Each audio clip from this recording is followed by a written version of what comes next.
A'udzubillahi minasyaitonirrajim. Bismillahirrahmanirrahim. Alhamdulillahirabbil alamin wal 'aqibatu lil muttaqin wala 'udwana illa 'alal zalimin.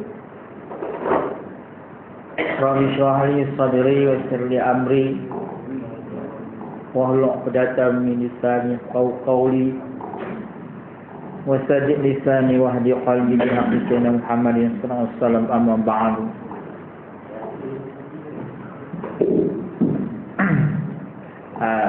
Yang ketujuh, halaman 55. Ayat ketujuh,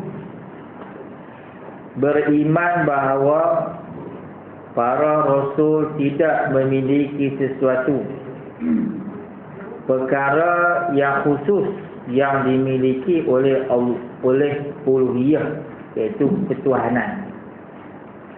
Jadi kita kena beriman bahawa Rasul itu adalah utusan Allah. Apabila utusan Allah, mereka tidak memiliki sesuatu keistimewaan yang dimiliki oleh Allah Ta'ala. Mereka hanya perantaraan untuk menyampai hukum hakam, pengajaran kepada hamba-hamba Allah. Dan Rasul-Rasul tidak berkuasa mendatangkan manfaat dan menolak mudarat.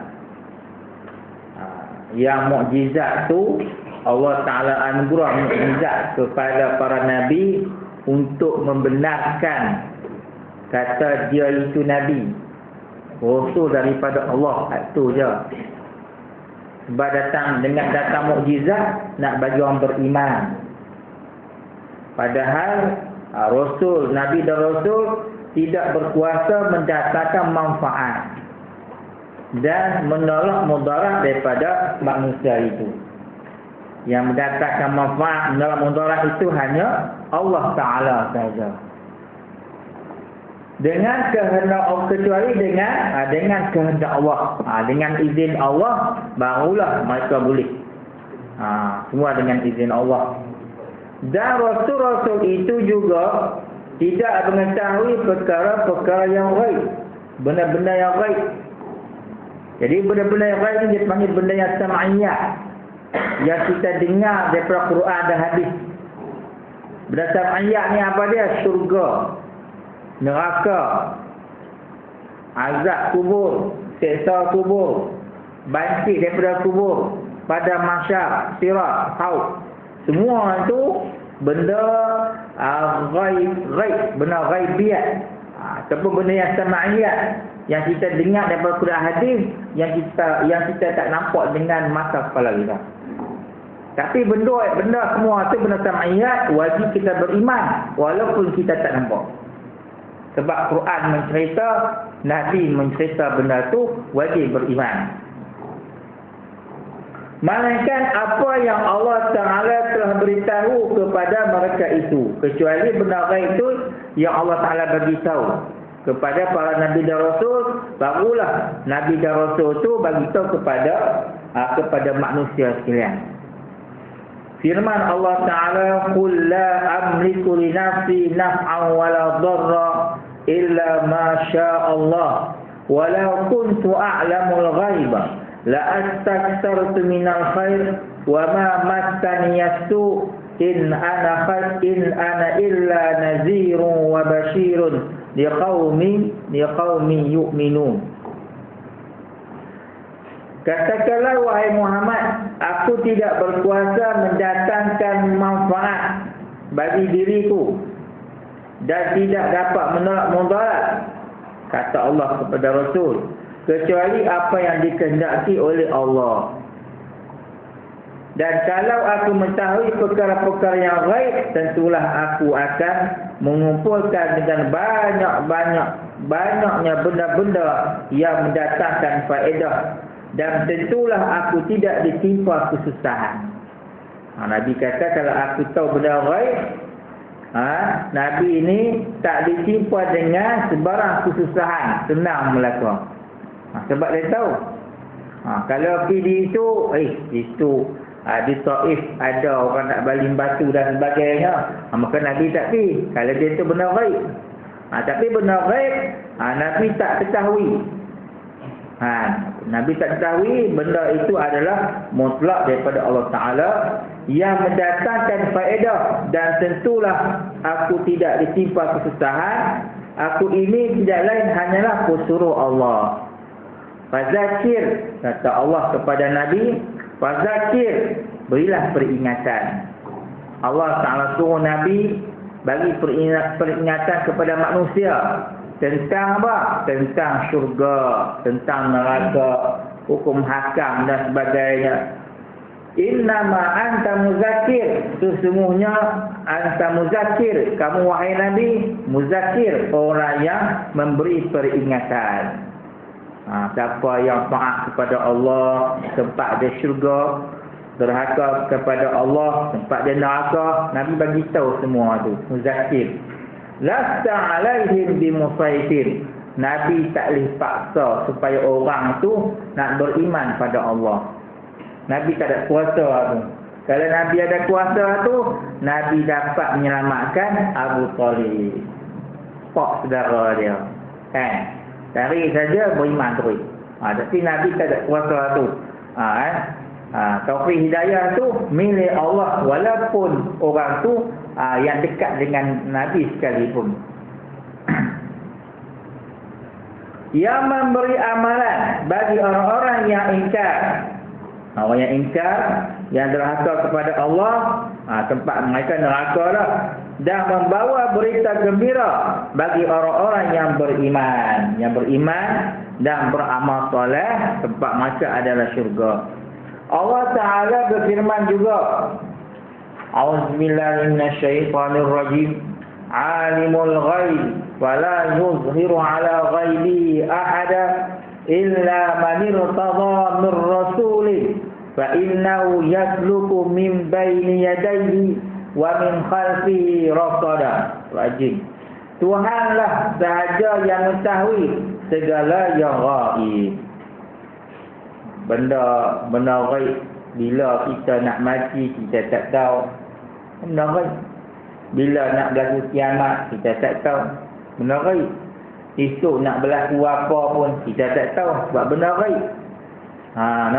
Kalau kita tahu, kita tak pergi tempat tu sebab bahaya. Sebab tak tahu lah kita pergi tempat tu, berlaku ni.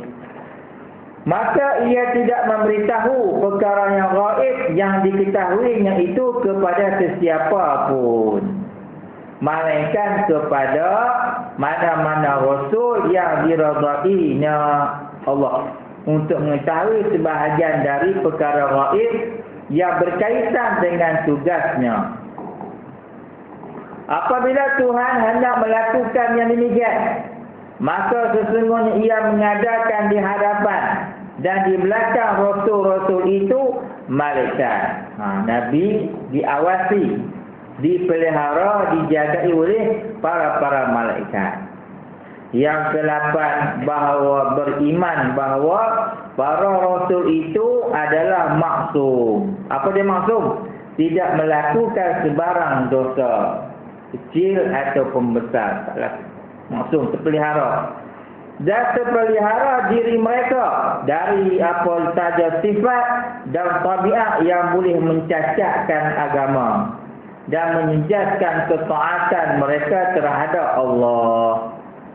Allah Ta'ala pelihara, tak buat benda-benda yang menyalahi syariat.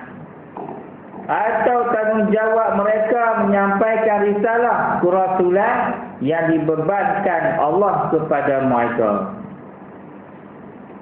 Rasul-rasul itu selaku utusan Allah tidak mengenepikan dan meninggalkan kewajipan mereka, dan tidak pula melanggar larangan Allah.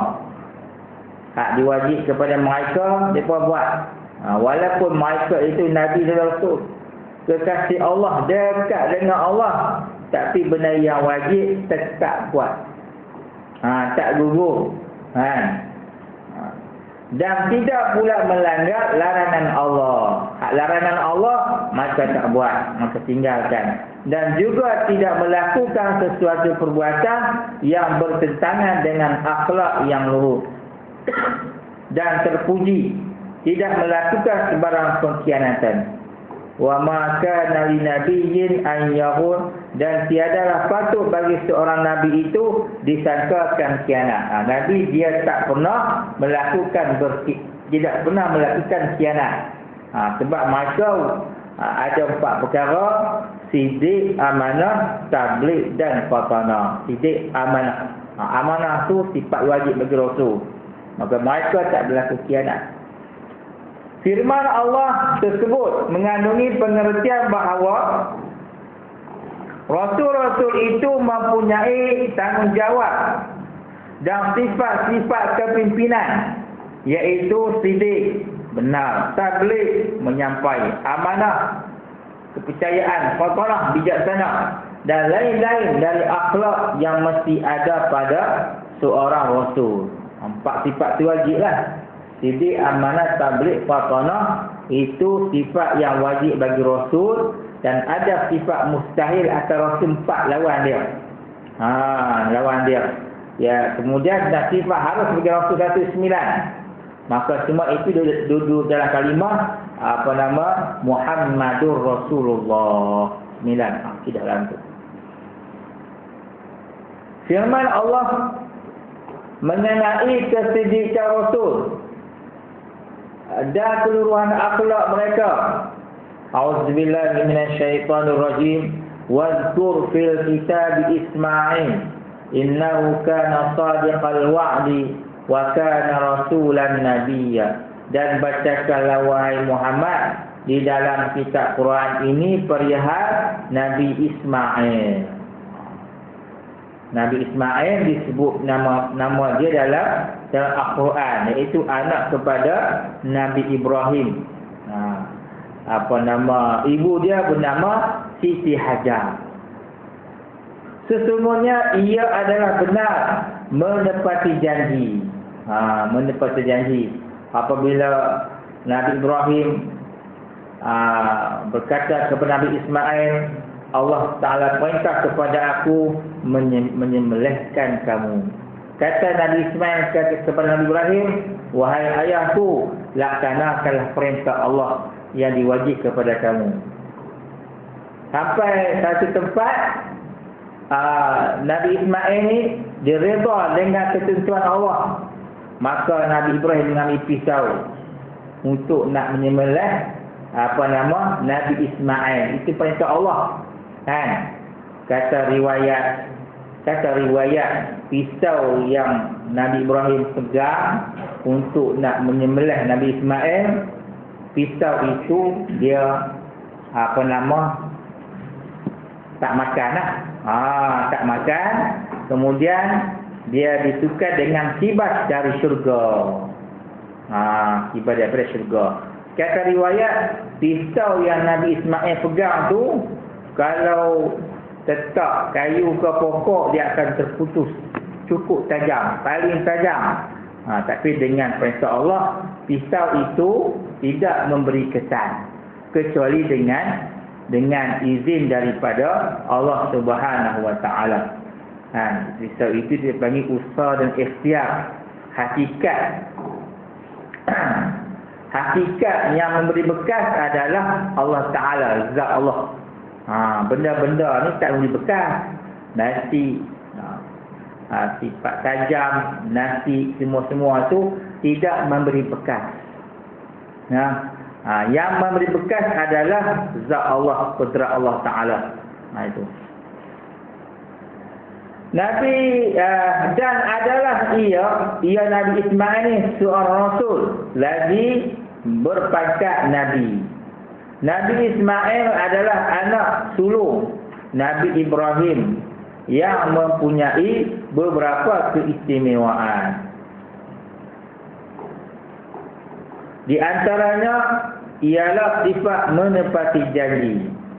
Ia juga telah berkembang keturunannya di Makkah Al-Mukarramah, dan dari keturunannya lahirnya Nabi Muhammad sallallahu alaihi wasallam. Wazkur fil kitab Idris innahu kana siddiqan nabiyya. Dan bacakanlah Muhammad dalam kitab Quran ini perihal cerita tentang Nabi Idris. Sesungguhnya adalah ia amat benar tutur katanya dan imannya serta seorang nabi dan rasul.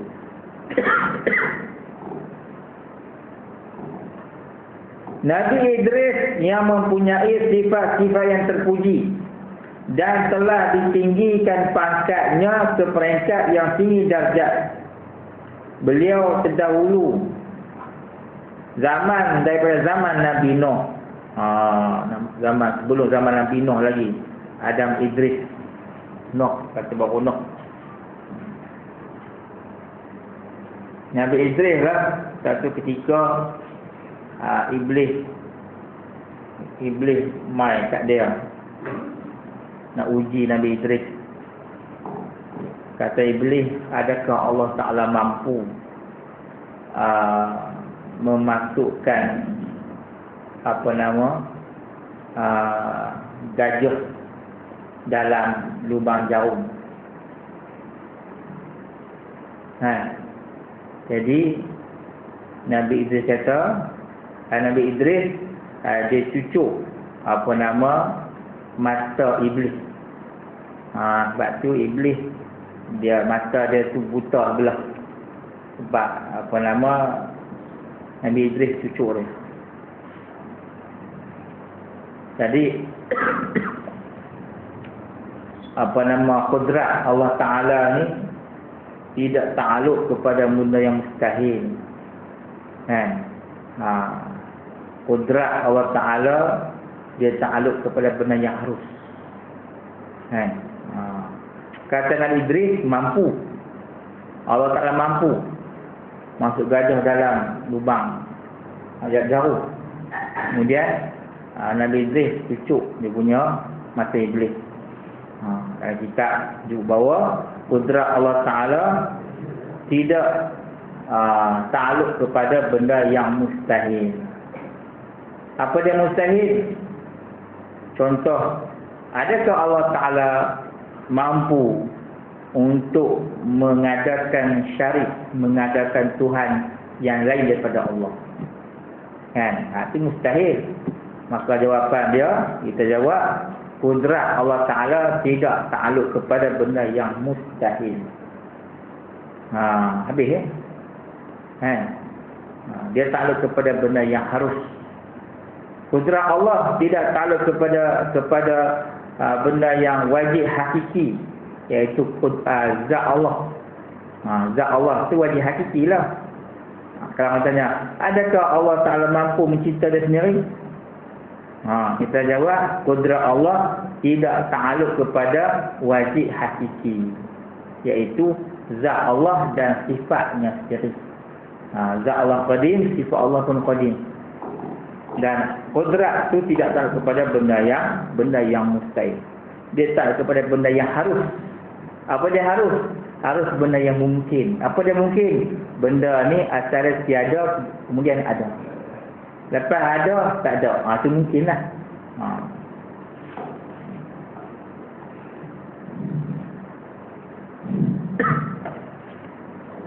Dan Nabi Idris juga Nabi yang yang pandai menulis. Pandai menulis. Nabi Idris. Dan Nabi Idris juga kata riwayat dia dia nak rasa kematian. Tanya malaikat aku nak rasa mati macam mana? Kata malaikat, apa tak boleh lah, kena pergi tanya Allah Ta'ala dulu, minta izin. Jadi malaikat pergi tanya Allah Ta'ala, ni Nabi kekasih kamu Nabi Idris ni, dia nak rasa mati, sakit tak sakit? Kata Allah, tak polang, pergi cabut dia. Lepas cabut, matilah. Betul Nabi Idris dua kali ni. Lepas cabut tu, bawa. Kemudian Nabi Idris ni tanya malaikat, "Hai malaikat, aku nak pergi tengok neraka." Kata malaikat, "Hei, nak minta izin ke Allah." Allah tak izin, bawa pergi tengok neraka. Dia neraka. Lepas tengok neraka, Nabi Idris minta kat malaikat, "Hai malaikat, aku nak pergi tengok syurga pula." Malaikat bawa Nabi Idris pergi tengok syurga. Tengok syurga. Kata Nabi Idris, "Hai Jibril, hai malaikat, aku nak masuk tengok." Dia nak masuk. Itu riwayat lah. Maka kata malaikat, nak kena tanya Allah Ta'ala dululah. Boleh tak boleh? Kata Allah boleh. Lepas dia masuk, dia tak mahu keluar. Nah, kata Allah kepada malaikat, tanya Allah, "Ya Allah, ni Nabi Idris tak mahu keluar." Tak tinggal dia. Sebab dia rasa dia mati dah. Sebab dia rasa dah kematian. Kan? Cerita riwayat. Wazkur fil kitab Ibrahim innahu kana siddiqan nabiyya. Dan bacakanlah wahai Muhammad dalam Quran ini perihal Nabi Ibrahim. Sesungguhnya adalah ia seorang yang amat benar lagi menjadi nabi. Nabi Ibrahim ni satu hari dia pergi tengok anak dia kat Mekah. Dia pergi tengok anak dia kat Mekah. Anak dia tak ada. Pergi raja mana ada. Lepas tu jumpa menantu. Menantu ni dia tak kenal Nabi Ibrahim. Mungkin masa kahwin tu Nabi Ibrahim tak ada. Pak mentua tak main. Lepas Nabi Ibrahim jumpa menantu dia, yang mana menantu ni tak kenal Nabi Ibrahim. Tak kenal pak mentua lah. Lepas tu menantu ni orang kata apa, duk belasiak lah. Duk belasiak banyak. Dia kata, "Suami aku ni kurang sana, kurang sini, bagi makan tak cukup lah apa semua." Duk belasiak kat pak mentua. Jadi Nabi Ibrahim ni kata dekat menantu yang tak kenal pak mentua ni, "Lagi suami kau balik, abang kat dia suruh suruh tukar tiang rumah." Suruh tukar tiang rumah. Dia tak kata tiang rumah tu pada dia. Ingat aku cantik ni. Suami dia balik. Dia kata, "Hai abang, tadi ada hamba Allah aku tak kenal apa dah. Dia tanya abang, memang tak ada. Dia suruh abang tukar tiang rumah, buh tiang baru." Jadi anak Nabi Ibrahim tu faham lah. Supaya isteri hak duk belasiak ni diceraikan. Nikah lagi. Itulah. Duk belasiak sangat, tak puasa Dia kalau bagi makan cukup, dia tak belasiak lah.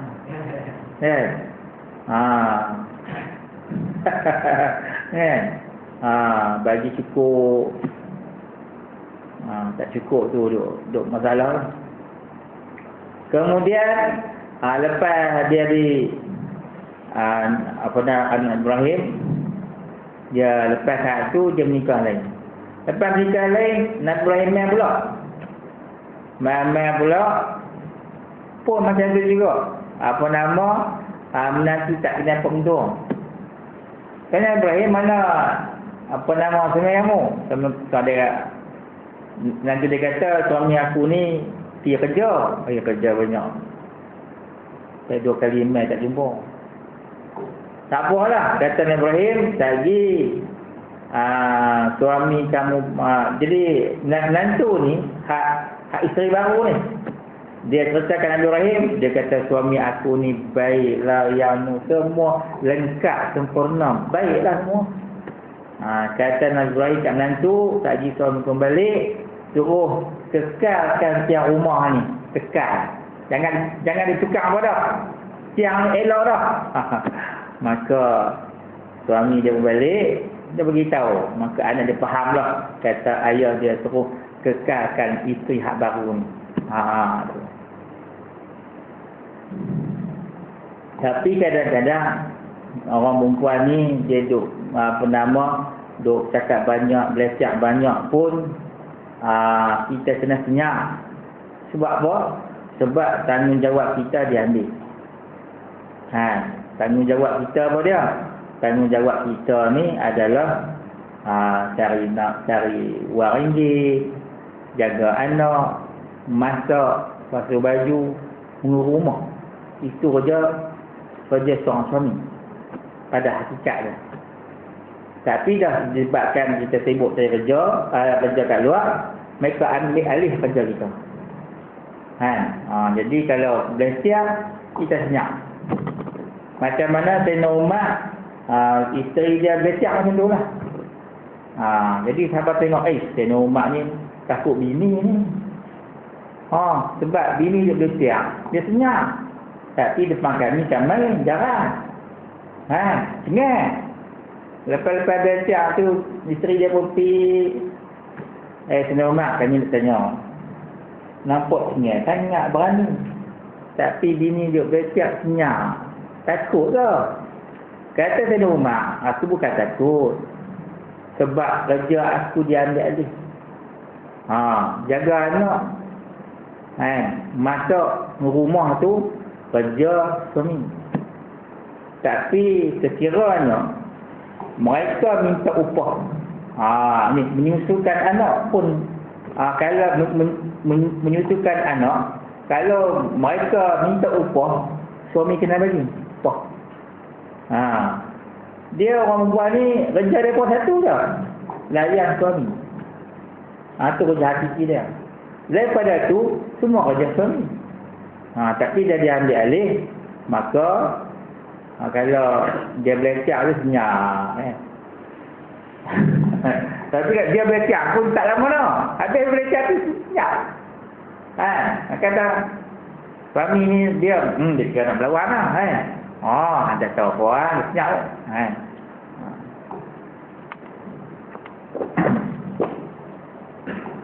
Kiranya kalau dia minta ubah, jaga anak RM500, masak RM500, rumah RM500, RM1,500. Jadi suami kena bagi. Kalau dia minta upah, memang tu hak dia. Kita tak boleh, apa itu kerja itu kerja kamu. Kalau isteri tu pandai, dia jawab, bukan kerja aku tahu kamu ni kerja suami. Jenah kita.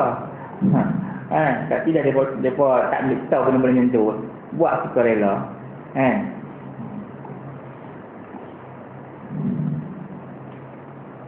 Wazkur fil kitab Musa innahu kana mukhlasan wa kana rasulan nabiyya. Dan bacakan oleh Muhammad di dalam kitab Quran, ini perihal Nabi Musa. Sesungguhnya ia adalah orang yang ikhlas dan adalah ia seorang rasul dan nabi. Itu Nabi Musa. Yang mana umat dia terdiri daripada Bani Israel. Itu umat Nabi Musa. Allah Ta'ala menurunkan kepada dia kitab Taurat. Kitab Taurat tu semua ada dalam tu. Hudud ada, qisas ada, ta'zir, semua ada. Jadi Bani Israel kena ikut kitab Taurat. Maka mereka membelakangkan Nabi dan membelakangkan kitab Taurat. Nabi Musa telah diberi penghormatan bermunajat dengan Allah di gunung Tur Sina. Gunung yang tinggi, sungguh tinggi. Serta dikurniakan seorang saudara lelaki, iaitu Nabi Harun. Nabi Harun tu saudara dia, beradik dia lah, yang menjadi penolong dan pembantu Nabi Musa. Dulu kita cerita dah Nabi Harun dengan Nabi Musa. Ketika Nabi Musa nak munajat di Bukit Tur Sina untuk nak menerima kitab Taurat, tinggal Nabi Harun kat bawah. Hai Harun, hang jaga umat aku ni elok-elok. Jangan bagi masa murtad. Aku nak munajat. Maka Nabi Harun naik munajat atas Bukit Sina, maka antara masa-masa tu ada satu manusia yang bernama Musa Samiri. Musa Samiri ni dia anak zina. Zina. Dia anak zina. Musa Samiri ni dia ambil barang kemas Bani Israel yang ditanam. Nabi Musa kata, aku nak munajat ni, semua barang kemas ni mesti kena tanam dalam bumi ni, tak boleh ada.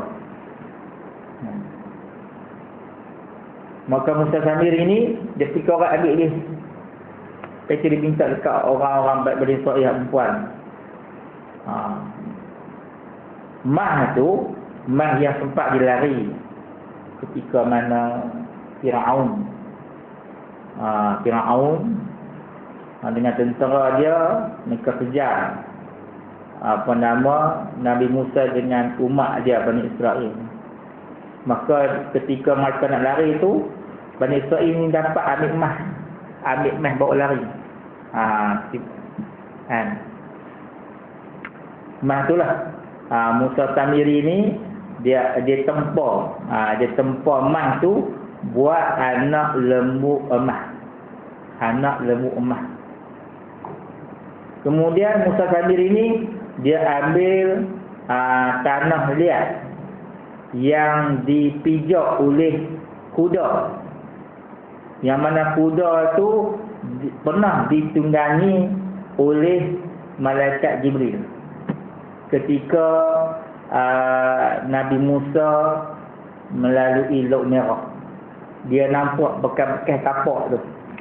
Bekas-bekas tapak tu dia ambil, kemudian dia himpun, dia masukkan bekas tapak kaki tanah liat yang dipijak oleh kuda, yang ditunggangi oleh Jibril.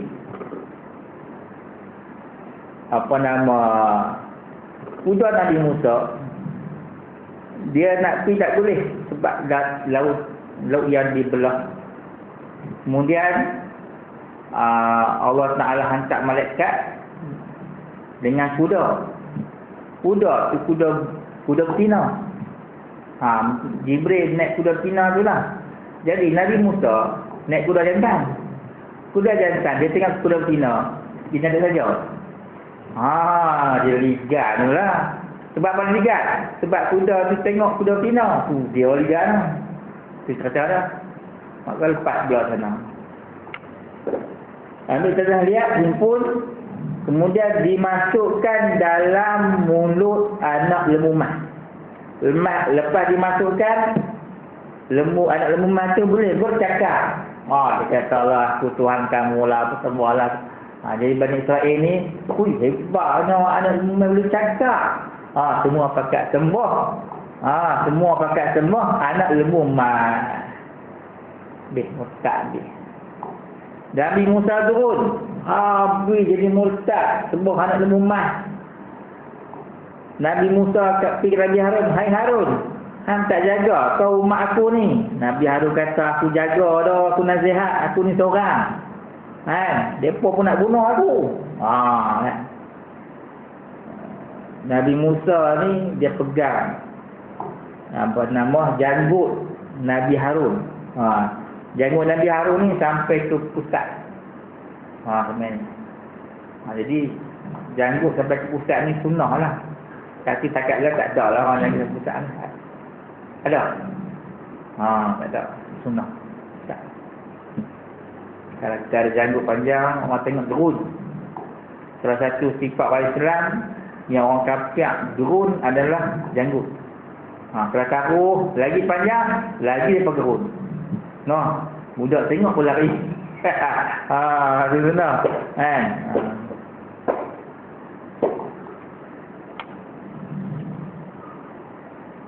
Lepas tu Nabi Musa pegang, cekak janggut Nabi Musa.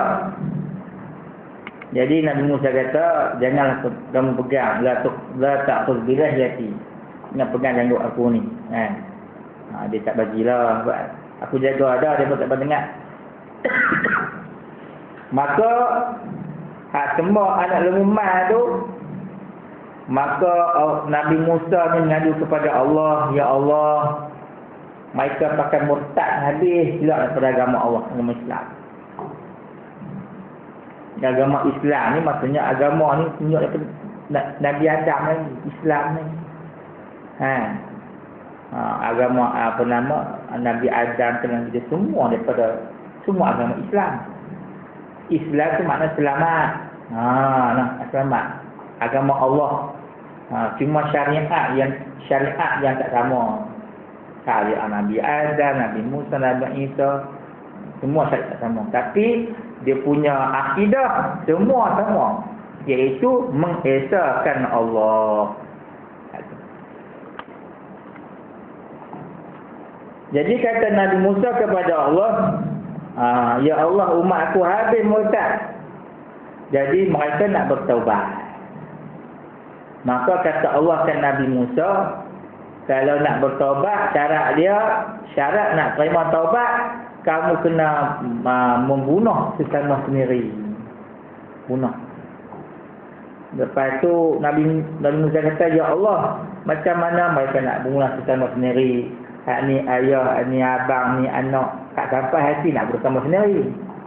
Maka kata Allah, aku gelapkan bumi Sinai. Gelapkan bumi Sinai. Dalam masa gelap itulah, malam itulah kamu membunuh sesama sendiri. Tak bunuh habislah sama sendiri, habis mati. Nabi Musa kata kepada Allah, ya Allah, umat aku habis mati.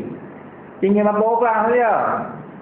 Maka kata Allah kepada Nabi Musa, wahai Musa, walaupun umat kamu ni semua dah mati sebab berbunuh sama sendiri, tetapi akhirat besok semua masuk syurga. Sebab diterima taubat mereka. Firman Allah Ta'ala tersebut adalah menjadi hujah dan dalil bahawa para rasul itu mempunyai sifat kepimpinan yang unggul dan akhlak yang luhur dan terpuji. Dan juga bertanggungjawab memikul beban-beban yang berat untuk disampaikan kepada kaum mereka masing-masing. Jadi nak jadi rasul ni adalah lelaki. Perempuan tak boleh jadi Nabi dan Rasul. Sebab mereka tak mampu untuk nak menanggung tanggungjawab yang berat-berat. Nak angkat benda berat pun tak boleh. Tambah nak tanggung masalah yang berat, yang besar. Masalah negara lagi tak boleh. Yang ke-9, beriman bahawa Allah telah mengkuatkan dan membuktikan kenabian dan kerasulan para nabi dan rasul itu dengan mukjizat yang jelas dan bukti-bukti yang nyata yang menunjukkan kebenaran nabi-nabi dan rasul itu, bahawa ia adalah seorang nabi atau seorang rasul, di mana mukjizat dan bukti-bukti itu datang daripada Allah Subhanahu wa taala. Mengenai dengan mukjizat, para ulama memberi definisi ialah suatu perkara yang luar biasa atau mukjizat, keluar dari kebiasaan yang berlaku, yang dikurniakan oleh Allah kepada nabi-nabi dan rasul yang berlaku ke atas diri mereka sendiri. Atau suatu tindakan yang dilakukan oleh perbuatan tangan mereka. Bagaimana misal-misal yang berikut. Contoh dia. Yang pertama, suatu peristiwa yang berlaku ke atas diri Nabi Allah Ibrahim ketika dicampakkan oleh kaum Namrud. Namrud dia campak Nabi Ibrahim dalam api. Tetapi api itu tidak memberi bekas.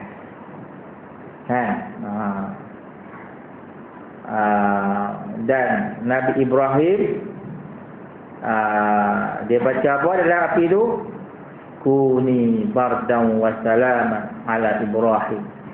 Kata Allah kepada api, khitab, kuni, jadi olehmu bardan wa salaman, sejuk, wa salaman, dan aman, sejahtera, ala Ibrahim, di atas Nabi Ibrahim. Kata riwayat, Namrud ni dia himpun semua kayu-kayu api, habis lingun. Kata riwayat, api tu marak dia, tinggi dia, mencecah awan. Ditauk dalam api itu, siapa pun tak boleh masuk. Kata riwayat, yang boleh masuk dalam api itu hanya ibu Nabi Ibrahim saja yang boleh masuk. Kita tengok, ahli semua tak boleh masuk. Dalam api itu Nabi Ibrahim duduk dalam keadaan sejuk dan aman. Duduk tengah makan buah, makanan lagi daripada syurga Allah Ta'ala. Dah habis baca, tiba-tiba habis api. Nabi Ibrahim tak baca pun, dia elok. Jadi api itu tidak memberi bekas. Yang memberi bekas adalah Allah Subhanahu Wa Ta'ala.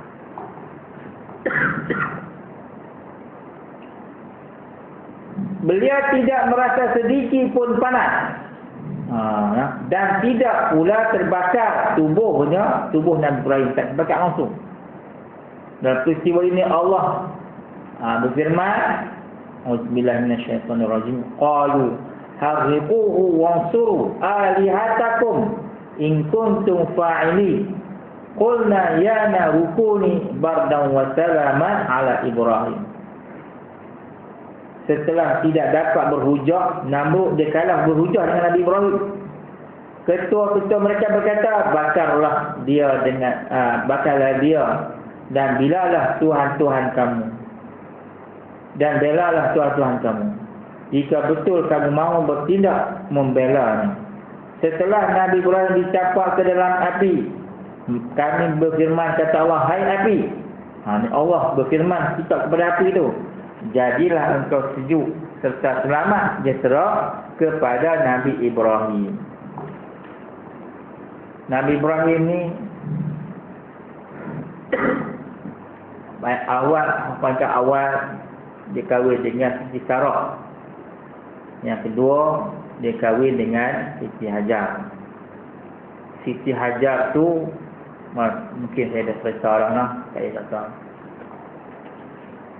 Kaum Nabi Ibrahim ialah penduduk negeri Babil. Sekarang negeri Iraq. Nama Iraq negeri. Dan rajanya ialah Namrud. Namrud ni Allah Ta'ala menghina. Allah Ta'ala hina dia. Allah Ta'ala hina dia. Dia mati dengan seekor makhluk yang paling lemah dan makhluk yang paling cacat. Raja yang hebat, yang mengaku Tuhan sebagainya, dia dihina oleh Allah. Cuba tengok Namrud yang hebat, yang zalim, dia mati dengan makhluk yang paling lekeh dan paling cacat, iaitu seekor nyamuk yang tentang. Masuk dalam lubang telinga, lepas tu dia panas, sakit kepala. Dia suruh pegawai peribadi dia, hampa main katak kepala tu. Koi, kami mana boleh katak dengan raja. Namrud kata, ni arhas katak. Lagi katak, lagi mampus. Lepas kata-kata mati. Gimana kan? Namrud. Apabila mereka tidak dapat berhujah lagi dengan Nabi Ibrahim, mereka pun bertindak membakarnya hidup-hidup dengan mencampakkan dia ke dalam api yang menjulang-julang. Tetapi dengan kuasa Allah, sebagai satu mukjizat bagi Nabi Ibrahim, api itu menjadi sejuk dan seselamatlah Nabi Ibrahim dari angkara buruk mereka itu. Bahawa sesuatu peristiwa yang dilakukan oleh Nabi Musa sewaktu beliau serta orang yang lari bersamanya kerana takut dibunuh oleh Firaun. Ketika sampai di tepi laut, dan tidak didapati jalan untuk menyeberangi lautan itu. Maka Allah menurunkan wahyu kepada Nabi Musa, wa auhayna ila Musa an idrib bi'asakal bahr fanfalaqa fakana kullu firqin kattaudil azim. Lalu kami wahyukan kepada Nabi Musa, hai Musa, pukullah laut, ayat laut itu dengan tongkat kamu. Setelah dipukul, maka terbelahlah laut itu dibagi dua, seidar kanan terbelah. Dia asingkan kepada beberapa bahagian, lalu menjadilah air tiap-tiap bahagian yang terbelah itu terangkat seperti gunung yang besar. Semasa Nabi Musa bersama kaumnya melalui laut yang terbelah itu, maka Allah mendorong Fir'aun dan tenteranya marah ke laut yang terbelah tadi. Lalu Allah binasakan Fir'aun dan tenteranya di tengah laut itu. Ditinggalkan kesemuanya. Sampai ke pangkat akhir sekali, habis mati. Maka Fir'aun pun ketika itu dah nazak dah. Nazak, nak mampu dah. Nak mampu dah. Kemudian Fir'aun ni dia cuba nak mengaku kebenaran Nabi Musa. Atau kita kata dia cuba nak syahadah lah. Nak mengesahkan Allah dan nak mengatakan Nabi Musa itu Nabi dan Rasul daripada Allah. Maka dengan tiba-tiba malaikat selam dalam lautan sebab takut rahmat Allah mengatasi kemarahan Allah. Rahmat Allah Ta'ala timbul. Maka malaikat tu selam dalam lautan, ambil dia punya tanah dalam lautan, bawa naik, dimasuk dalam mulut Fir'aun supaya dia tak dapat syahadah. Habis mati dalam kafir. Alhamdulillah. Maka di azali pun dah tercatat Fir'aun mati dalam keadaan kufur kepada Allah Ta'ala di azali, pada ilmu Allah. Dan Allah selamatkan Nabi Musa. Maka Allah Ta'ala perintah malaikat. Maka malaikat itu dia malaikat tu yang bawa angin, supaya angin tu bersihkan dalam lautan seperti jalan raya, bersih habis. Kan dalam laut tu ada pokok lah, macam-macam semua ada. Maka angin tersebut dia bersih dalam lautan seperti jalan yang lurus. Maka umat Nabi Musa dan umat dia sampai sebelah sana. Fir'aun dan umat dia, tentera dia sampai di pertengahan, maka laut bertemu semula, habis mati. Sebab tu orang barat mereka suka buat kajian.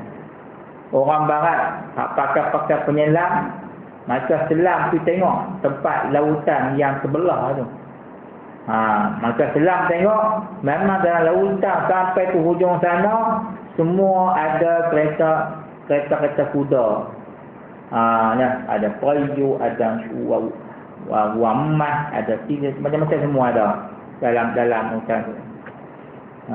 Nak bukti kata kebenaran. Katanya bahawa setiap kapal yang besar-besar lah yang akan melintasi lautan, Laut Kulzum, Laut Merah tu, tempat belahan tu, maka kapal itu dia tak akan stabil. Sampai tempat tu sajalah. Always stabil. Sampai tempat tu dia tak stabil. Tu kesan dia tu. Mukjizat. Dan kaumnya dibunuh oleh Fir'aun dan tenteranya sebagai mukjizat bagi Nabi Musa. Selain dari misal-misal tersebut, banyak lagi mukjizat-mukjizat yang berlaku kepada nabi-nabi dan rasul yang lain. Beriman bahawa Nabi Muhammad SAW adalah Nabi Allah dan Rasul. dan hambanya yang menjadi pilihan. Ia tidak pernah menyembah berhala dan tidak pernah juga menyekutukan Allah walau sekelip mata. Ia juga tidak pernah melakukan dosa kecil dan dosa besar. Dan ia adalah juga berakhlak mulia. Oleh itu sikap, watak, ucapan dan tindak tanduk Nabi Muhammad SAW sebagai seorang Rasul, utusan Allah semenjak kecil lagi hingga wafat, rohani dan akhlak baginda sentiasa bersih dan menjadi rujukan bagi setiap orang yang beriman, terutama dalam urusan peribadatan. Laqad kana lakum fi rasulillahi uswatun hasanah liman kana yarjullaha wal yawmil akhir wa dzakarallaha katsiran.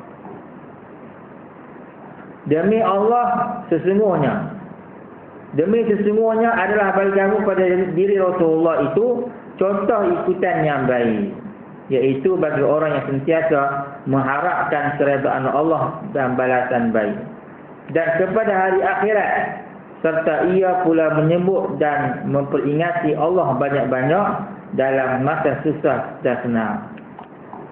Sama semula, wallahu a'lam.